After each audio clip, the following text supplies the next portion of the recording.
There's a quiet frustration that creeps in when you finish something meaningful, and instead of feeling proud, you immediately move on as if nothing happened, as if the effort didn't count, as if the finish line keeps shifting the moment you reach it, and you tell yourself you'll celebrate later, when it's bigger, when it's perfect, when it finally feels enough.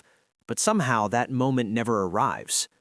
Psychology says this isn't a motivation problem, it's a wiring problem, because your brain is designed to chase survival, not satisfaction.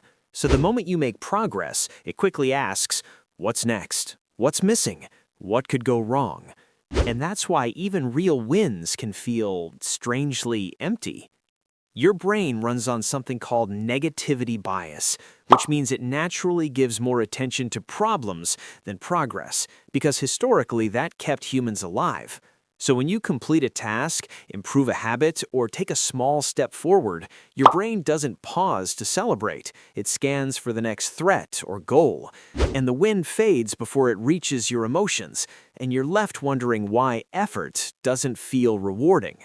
Then there's hedonic adaptation, where research shows your brain quickly adjusts to positive changes, so what once felt like growth becomes normal faster than you expect. The first time you make progress, it feels meaningful, but soon your brain resets the baseline and stops releasing the dopamine that creates satisfaction, so you think you're stuck even though you're moving forward. Another reason is that many people tie self-worth to future outcomes instead of present effort. So your mind whispers, this only matters if it leads somewhere bigger, and until then, it doesn't count. Psychology calls this conditional self-approval, and it creates a loop where pride is always postponed because there's always another level ahead, and your brain learns that nothing you do right now is enough.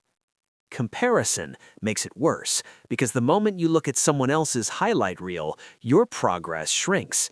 And research shows social comparison activates the brain's threat response, which replaces motivation with pressure.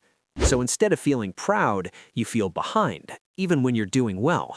And this is especially common if you quietly hold yourself to impossible standards.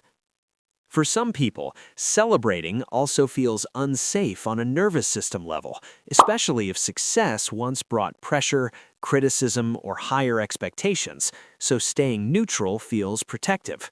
Psychology says your brain may associate pride with vulnerability, and avoiding celebration becomes a way to stay emotionally guarded. But here's what matters. Small wins aren't small to your brain. They are proof of consistency, identity change, and momentum. And research shows acknowledging them strengthens dopamine pathways, making future efforts feel lighter, not heavier. And when you pause to notice progress, you're not becoming complacent. You're teaching your brain that growth is safe, visible, and worth continuing. So if you've been moving forward but feeling nothing, this isn't a flaw, it's conditioning. And the moment you start recognizing small wins, your brain begins to work with you instead of against you, and growth finally starts to feel real. If this felt like it was speaking directly to you, take a moment to like this video and subscribe for more psychology-based insights that help you understand yourself without judgment and move forward with clarity and calm.